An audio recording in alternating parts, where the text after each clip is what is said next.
चलिए, जय हिंद, नमस्कार। चलिए, आज होगा केमिस्ट्री में कार्बन और उसके यौगिक चैप्टर 9 से, और प्रयास करेंगे पूरा केमिस्ट्री ख़त्म करेंगे। चैप्टर 9 से लेके चैप्टर 10, चैप्टर 11, चैप्टर 12, 13, 14, 15, यानी कि 9 से लेके 15 उत्प्रेरक तक है। पूरा कोशिश करेंगे 6 चैप्टर आज निपटने का, एकदम पूरा। हाँ, ठीक ना। कोशिश आप लोग बने रहिएगा पूरा वीडियो में। कोशिश करेंगे पूरा वीडियो को, जो पूरे केमिस्ट्री को 9 से हम समाप्त करें। और इसके पहले भी जो है ना केमिस्ट्री हुआ है, तो हम प्ले स्टोर में डाल देंगे। अभी तो ऐसे जनरल है वीडियो, लेकिन प्रयास करेंगे प्ले लिस्ट बना के जो है ना उसको डाल दें। चलिए, ताकि आप लोग को रिवीजन करने में असुविधा ना हो। चलिए, पहला क्वेश्चन है कार्बन क्या है, धातु या अधातु? क्या है? अधातु। कार्बन क्या है? अधातु। बताइएगा, कार्बन किस वर्ग में आते हैं? 4A में। किस में आते हैं? 4A में। कार्बन किस में आते हैं? 4A में, ठीक ना। अच्छा, एक बात बताइएगा, कोई कार्बन की संयोजकता कितना होता है? 4। कार्बन की संयोजकता कितना होता है? 4 होता है। लेकिन और एक बात है मुद्दे की, जानते हैं? कार्बन की संयोजकता 4 है, ये किसने बताया था? के कूले ने। किसने बताया था? के कूले ने। किसने बताया था? के कूले ने। ये आपका हुआ कार्बन के संबंधित प्रमुख बात। अच्छा बताइएगा, अपरूपता किसे कहते हैं? अपरूपता, एरोट्रोफी, जिसका रासायनिक गुण समान हो और भौतिक गुण भिन्न भिन्न हो। अच्छा, एक बात बताइए, कार्बन के कितने अपरूप? कार्बन के 2 अपरूप। कौन कौन? हीरा और ग्रेफाइट। कौन कौन? हीरा और ग्रेफाइट। कार्बन के कितने अपरूप? अपरूप मतलब क्या हो गया? रासायनिक गुण समान, लेकिन भौतिक गुण भिन्न भिन्न हो गया। बस समझे? चलिए, अब हम थोड़ा पढ़ लेते हैं हीरा के विषय में। बताइएगा, हीरा ताप का सुचालक है या कुचालक है? हाँ, हीरा जो है ना ताप और विद्युत का क्या है? कुचालक। लेकिन ग्रेफाइट क्या है? सुचालक। ग्रेफाइट क्या है? अच्छा, दुनिया का सबसे कठोर पदार्थ क्या है? हीरा। दुनिया का सबसे कठोर पदार्थ क्या है? अब आप लोग बताइए, हीरा का अपवर्तनांक कितना है? याद रखिएगा, 2.42 लगभग में। एग्जैक्ट बोलिएगा तो 2.417, लेकिन लगभग में चलता है 2.42। बात समझे कि नहीं? लेकिन अगर हम अपवर्तनांक की बातें कर रहे हैं तो थोड़ा सा जो है ना, इसका घनत्व भी बता दीजिए। हीरा का 3.5। हीरा का घनत्व कितना है? 3.5। नेट में तो यही बता रहा है 3.5। उस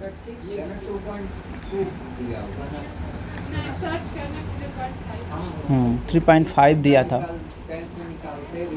नहीं, घनत्व नहीं निकालते हैं हम लोग, अपवर्तनांक निकालते हैं, घनत्व नहीं निकालते हैं। चलिए, अच्छा बताइए, हीरा चमकता क्यों है? पूर्ण आंतरिक परावर्तन के कारण। बताइएगा, हीरा का संस्करण कितना है? sp3। हीरा का संस्करण क्या है? sp3। लेकिन ग्रेफाइट का बोल देंगे तो sp2। बताइएगा, ध्यान से सुनिएगा, हीरा पर रेडियम से निकलने वाली एक्स किरण पड़ने पर कैसा रंग प्रदर्शित करेगा? हरा रंग। हीरा पर रेडियम से निकलने वाली अगर एक्स किरण प्रसारित करेंगे तो उसका रंग कैसा दिखाई देगा? हरा। कैसा? हरा। एक बार फिर से हम बोलते हैं, हीरा पर रेडियम से निकलने वाली एक्स किरण प्रदर्शित करेंगे तो कैसा रंग दिखाई देगा? हरा। चलिए आगे बढ़ते हैं। अच्छा, एक बात बताइए, काले हीरे को क्या कहते हैं? हाँ, बोल्ट। क्या कहते हैं? बोल्ट। काले हीरे को क्या कहते हैं? बोल्ट। अच्छा, एक बात बताइए, ये जो काला हीरा है उसका उपयोग बताइए तो? शीशा काटने में। काला हीरा का उपयोग क्या है? शीशा काटने में।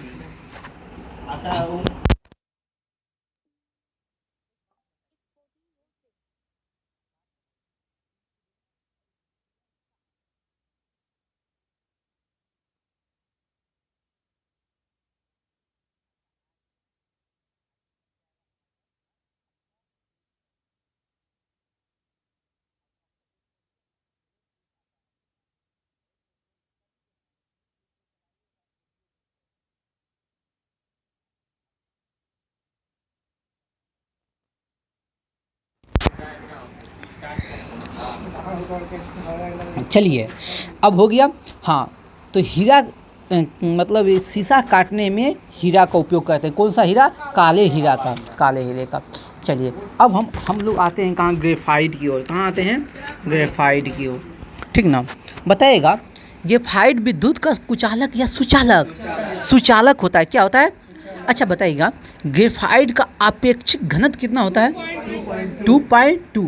कितना होता है? 2.2। अच्छा एक बात बताइएगा, अपेक्षिक घनत्व का SI मात्रक क्या होगा? अपेक्षिक घनत्व का नहीं होता है, अपेक्षिक घनत्व का नहीं होगा। बताइएगा, काला शीशा किसे कहते हैं? ग्रेफाइट को काला शीशा कहते हैं, और काला हीरा कहते हैं बोट को। बात समझे कि नहीं? चलिए आगे बढ़िए। अच्छा, ग्रेफाइट का उपयोग परमाणु भट्टी में किस रूप में किया जाता है? विमंदक के रूप में, मंदक के रूप में। अब मंदक क्या काम करता है? न्यूट्रॉनों की गति को क्या करता है? मंद कर देता है, कम कर देता है। अच्छा बताइए, ग्रेफाइट का संस्करण क्या है? sp2। क्या है? sp2। चलिए हाँ sp3। अब आइए हाइड्रोकार्बन। अब आइए किसमें हम? हाइड्रोकार्बन। बताइएगा, हाइड्रोकार्बन को कितने भागों में बांटा गया है? हाँ, ऐसे आप दिमाग में रखिएगा 3 भाग में, ठीक ना।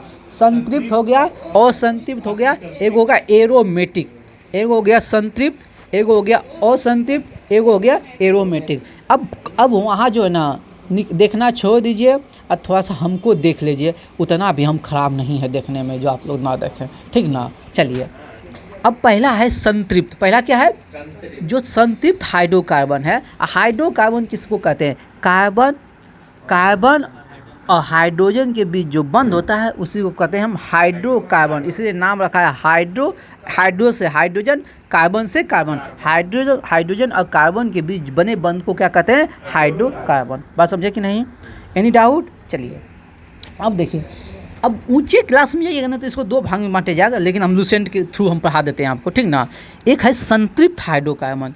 संतृप्त तो चोरी कर लेती है, नीचे ध्यान नहीं देना, सब कुछ लिखा है यहाँ, बैठल का है, ठीक। अब बंद कर दीजिए। चलिए, संतृप्त हाइड्रोकार्बन क्या है? संतृप्त हाइड्रोकार्बन का दूसरा नाम एल्केन है। दूसरा नाम क्या है? एल्केन। क्या है? एल्केन। और एल्केन में कार्बन और कार्बन के बीच एक बंध रहेगा।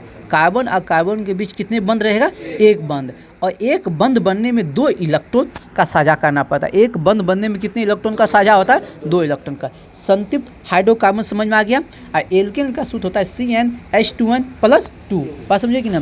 संतृप्त हाइड्रोकार्बन समझ में आ गया। संतृप्त हाइड्रोकार्बन को ही क्या कहते हैं? एल्केन। बात समझे कि नहीं? क्या कहते हैं? एल्केन।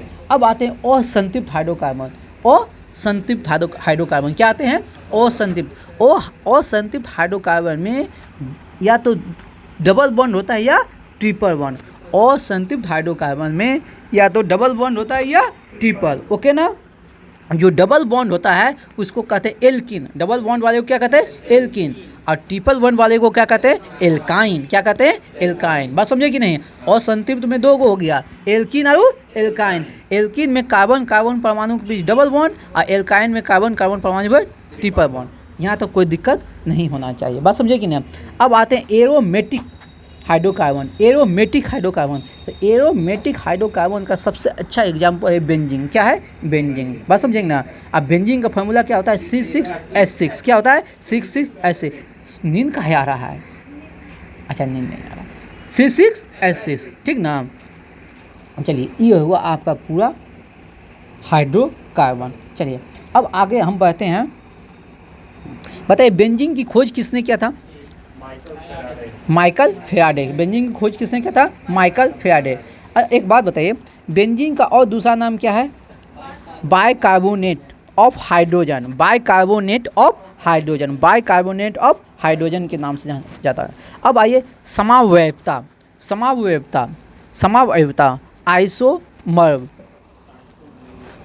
आइसोमेरिज्म। अब आइए, समावयवता किसे कहते हैं?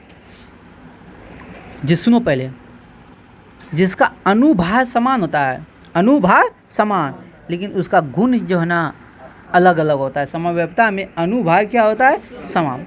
हाँ अनुसूत्र, हाँ सॉरी अनुभाग बोल दिए। अनुसूत्र समान होता है लेकिन उसका गुण क्या होता है, भिन्न भिन्न होता है। गुण क्या होता है, भिन्न भिन्न। अनुसूत्र समान है लेकिन उसका गुण क्या है, भिन्न भिन्न। उसे क्या कहेंगे हम, समावयवता। उसे क्या कहेंगे, समावयवता। समझे, असमव्यवता कहते हैं। चलिए आगे बढ़ते हैं। ये कितने प्रकार के होते हैं, 2 प्रकार के होते हैं, संरचनात्मक स्ट्रक्चरल और त्रिविमीय। स्ट्रक्चरल समावयवता और त्रिविमीय समावयवता, ठीक ना। अब आइए बहुलीकरण। बहुलीकरण में क्या होता है बबुआ रे, एक ही यौगिक के 2 या 2 से अधिक अणु को आपस में जोड़ के बनाते हैं तो उसको क्या कहते हैं, बहुलीकरण। एक ही प्रकार के अणु को, ठीक ना। जैसे एथीन है, एथीन की बहुत सारे परमाणु को जोड़ के एथिलीन बनाया जाता है जो कि पॉलीथीन में यूज होता है। बात समझे, हाँ नहीं टेबल नहीं हुआ, ठीक ना। वो प्रयोगशाला सब में जो है नियुक्त होता है। हाँ प्लास्टिक को हम कह सकते हैं। बहुलक मतलब इतना जानिए ना, एक ही यौगिक के 2 अथवा अधिक अणु आपस में संयोग करके एक बड़ा अणु बनाता है। एक ही प्रकार के 2 या 2 से अधिक अणु मिलके बड़े अणु का निर्माण करता है, उसी को क्या कहते हैं, बहुलीकरण। नाम ही है बहुलीकरण, यानी बहुत सारे अणु मिल के बनते हैं, उसी को कहते हैं बहुलीकरण। जैसे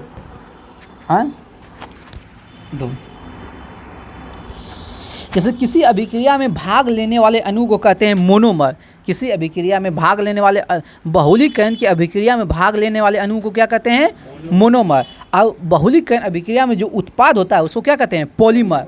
बहुलीकरण अभिक्रिया में जो भाग लेता है उसको कहते हैं मोनोमर। अब बहुलीकरण अभिक्रिया के फलस्वरूप जो उत्पाद होता है उसको कहते हैं हम पॉलीमर। बात समझे कि नहीं, नहीं कहता है बहुलीकरण अभिक्रिया में जो भाग लेता है उसको कहते हैं मोनोमर।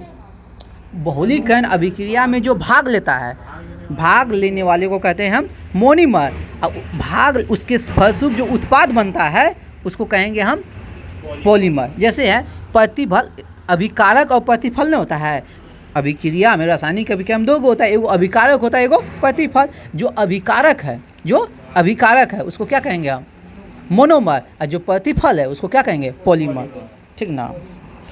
चलिए बात समझे कि नहीं। तीर के दाएं तरफ जो है वो हो गया मोनोमर। अब हाँ बाएं तरफ जो है मोनोमर और दाएं तरफ जो हो गया पॉलीमर। चलिए 2 नहीं 2 एगो वहाँ है, एगो दे दो।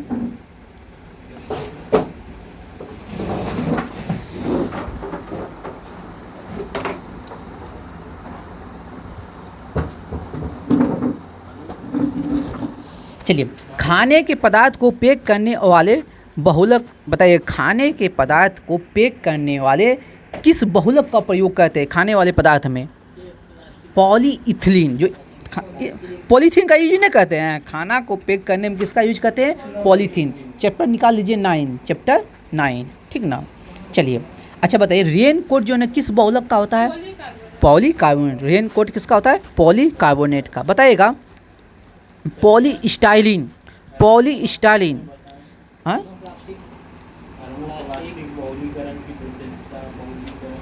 अभी हम आएंगे, ठीक ना।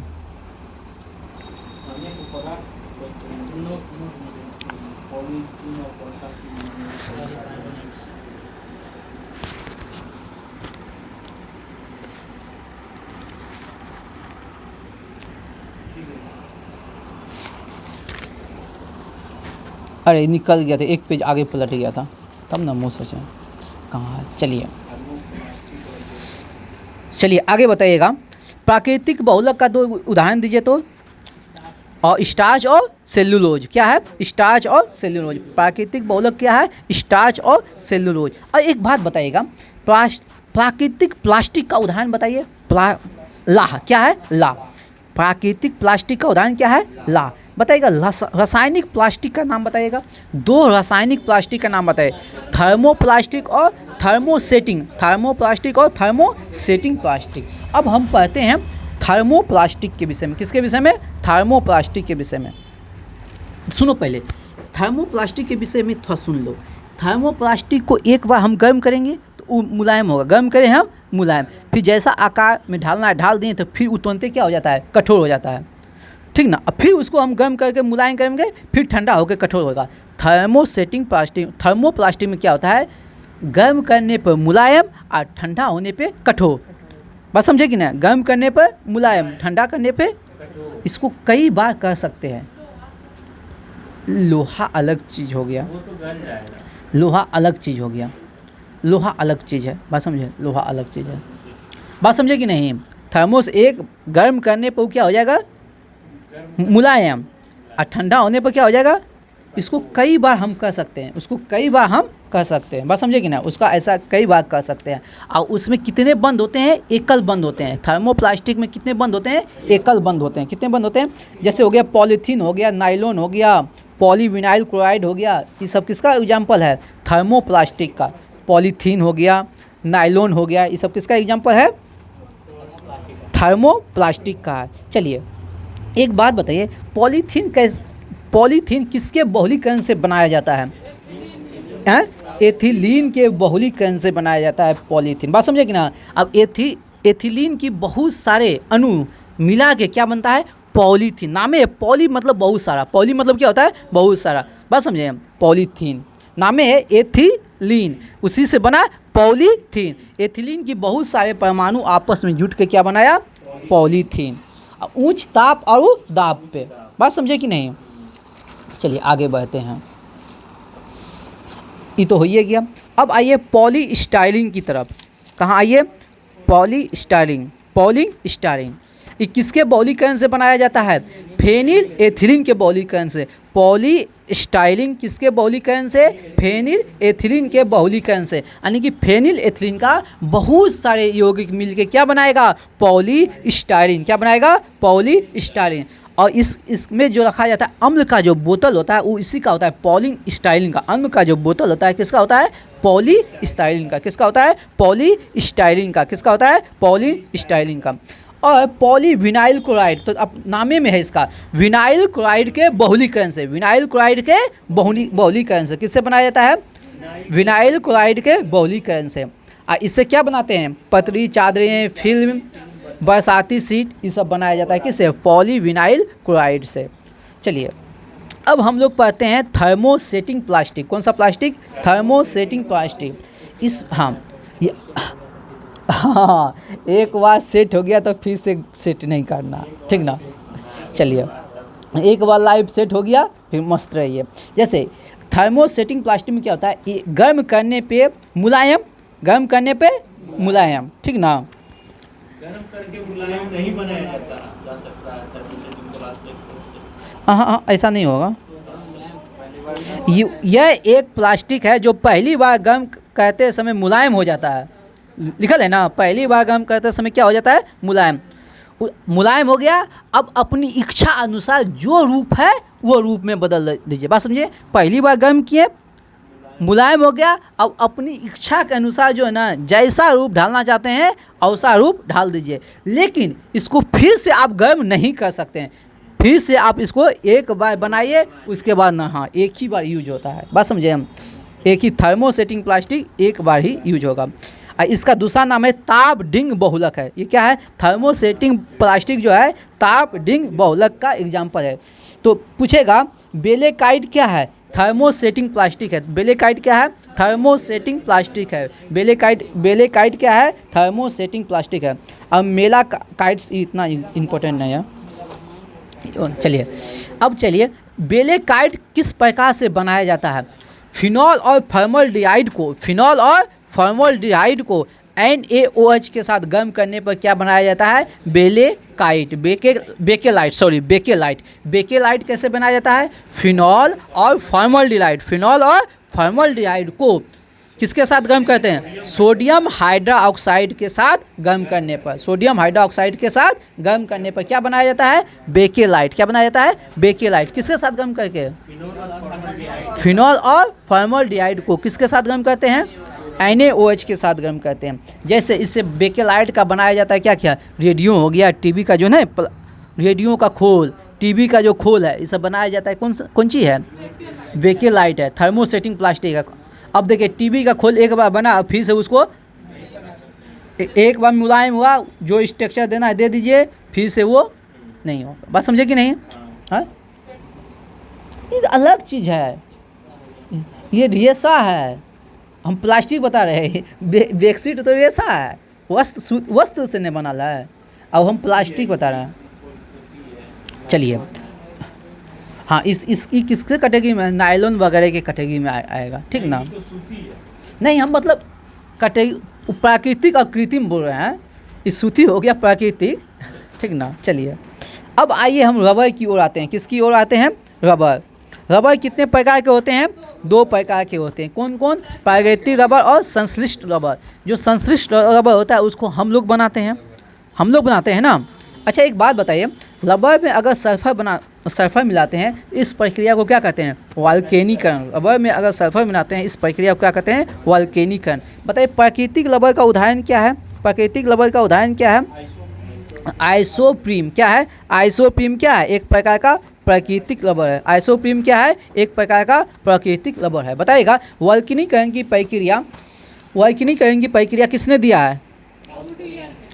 गुडईयर ने। किसने दिया है? गुडईयर ने। वल्कनीकरण की प्रक्रिया किसने दिया है? गुडईयर ने। बताइएगा, रबर जो है ना घुलनशील होता है किस में? रबर घुलनशील होता है किस में? कार्बन डाइसल्फाइड में। कार्बन डाइसल्फाइड में रबर घुलनशील होता है किसमें? कार्बन डाइसल्फाइड में। कार्बन डाइसल्फाइड में। बताइएगा, रबर को कठोर बनाने के लिए उसमें क्या मिलाया जाता है? कार्बन। क्या बनाया जाता है? कार्बन, ठीक ना? और रबर में सल्फर मिला दें तो उसको क्या कहते हैं? वल्केनीकरण। और रबर में अगर कार्बन मिला दें तो क्या हो गया? कठोर। क्या हो गया? कठोर। बताइएगा, नियोप्रीन किसके बहुलीकरण से बनता है? नियोप्रीन किसके बहुलीकरण से बनता है? दू ब्रोरो ब्यूटाडाइन। क्लोरो है, हाँ, सॉरी। नियोप्रीन जो है ना 2 क्लोरो ब्यूटाडाइन से बनता है। नियोप्रीन 2 क्लोरो ब्यूटाडाइन से बनता है, बहुलीकरण से बनता है। बताइएगा, विद्युत तार किसका एग्जाम्पल है? नियोप्रीन का। किसका है? नियोप्रीन का, ठीक ना? बताइएगा, नियोप्रीन का उपयोग बताए तो विद्युत रोधी पदार्थ बनाने में। नियोप्रीन का उदाहरण क्या है? विद्युत रोधी पदार्थ बनाने में, विद्युत तार बनाने में, ठीक ना? हो गया। बस ये दो को याद रखिएगा ना दिमाग में। विद्युत रोधी पदार्थ और विद्युत तार बनाने में किसका उपयोग करते हैं? कौन सा रबर का? नियोप्रीन। कौन सा रबर? नियोप्रीन। यानी ये जो रबर है, विद्युत रोधी तार है ना, इसका ऊपरी भाग का जो कवर है किसका है? नियोप्रीन बहुलक का बना है। अब आइए थाइकॉल। अब आइए थाइकॉल। हाँ, चलिए, नहीं कर सकते हैं इसको हम पूरी तरह, ठीक ना? बताइएगा, थाइकॉल जो है ना दूसरा कृत्रिम रबर है। थाइकॉल क्या है? दूसरा कृत्रिम रबर। ये किससे बनाया जाता है? डाइक्लोरोइथेन के पॉलीसल्फाइड की प्रतिक्रिया से। थाइकॉल कैसे बनाते हैं? डाइक्लोरोइथेन को पॉलीसल्फाइड की प्रतिक्रिया से बनाया जाता है। डाइक्लोरोइथेन को पॉलीसल्फाइड की प्रतिक्रिया से बनाया जाता है। क्या? थाइकॉल। बात समझे कि नहीं? चलिए आगे बढ़िए। अब आते हैं हम लोग कहाँ? रेशा की ओर। कहाँ आते हैं? रेशा की ओर, ठीक ना? बताइएगा, मानव द्वारा संश्लिष्ट पहला रेशा क्या है? नायलॉन। पहला रेशा क्या है? नायलॉन। इसका निर्माण कब हुआ था? 1935 में। कब हुआ था? 1935 में। कब हुआ था? 1935 में। बताइएगा, नायलॉन किस प्रकार का रेशा है? पॉलीएमाइड रेशा है। नायलॉन जो है पॉलीएमाइड रेशा है। नायलॉन क्या है? पॉलीएमाइड रेशा है, ठीक ना? पॉलीएमाइड रेशा है, हाँ, पॉलीएमाइड रेशा है, याद रखिएगा। आगे बढ़ते हैं। अब आते हैं रेयॉन। बताइएगा, सेलुलोज से बने कृत्रिम रेशे को क्या कहते हैं? रेयॉन। रेयॉन किससे बना है? सेलुलोज से बने कृत्रिम रेशा है, प्राकृतिक नहीं है, कृत्रिम रेशा है।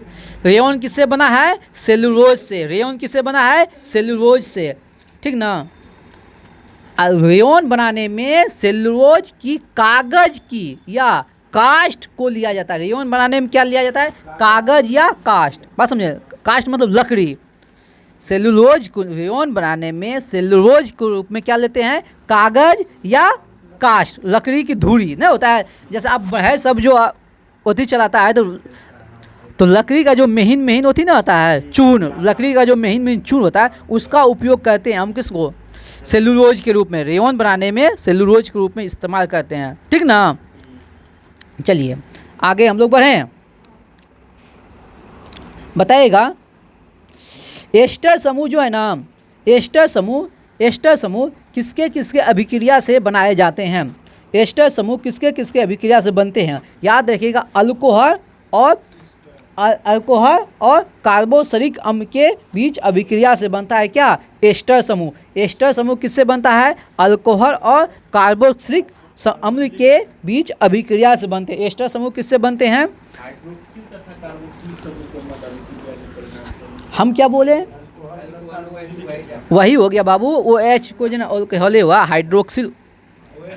हाँ बात समझे? अल्कोहल का जो संकेत होता है ना ओ एच होता है, उसी को कहते हैं हाइड्रोक्सिल समूह। उसी को क्या कहते हैं? हाइड्रोक्सिल समूह और कार्बोक्सिलिक समूह के बीच अभिक्रिया से बनता है क्या? पॉलीएस्टर। क्या बनता है? पॉलीएस्टर। हाइड्रोक्सिल समूह और कार्बोक्सिल समूह के बीच अभिक्रिया से क्या बनता है? पॉलीएस्टर। नहीं कहता है जो कपड़ा उपड़ा लेते हैं तो कहता है पॉलिस्टर है, तो वो जो पॉलिस्टर कपड़ा किससे बनता है? हाइड्रोक्सिल और कार्बोक्सिल समूह के बीच अभिक्रिया से। बात समझे कि नहीं? चलिए आगे बढ़ते हैं हम लोग, आगे बढ़ते हैं।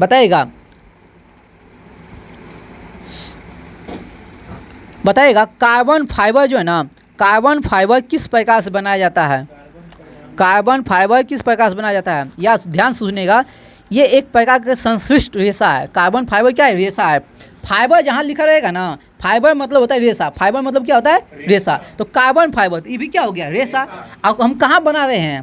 प्रयोगशाला में संश्लिष्ट कर रहे हैं, हम बना रहे हैं, तो उसके नाम के पहले क्या आ जाएगा? संश्लिष्ट करना। बात समझे कि नहीं? ऑक्सीजन की अनुपस्थिति में गर्म करके प्राप्त किया जाता है। बात समझे? कार्बन फाइबर को कार्बन परमाणुओं की लंबी श्रृंखला से बने होते हैं। किसके बने होते हैं? कार्बन परमाणुओं की बीच लंबी श्रृंखला से बने होते हैं।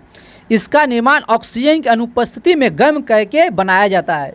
बात समझे? ऑक्सीजन की अनुपस्थिति में गर्म करके बनाया जाता है, जिससे रेशा अपघटित होकर कार्बन फाइबर उत्पन्न करता है, ठीक ना।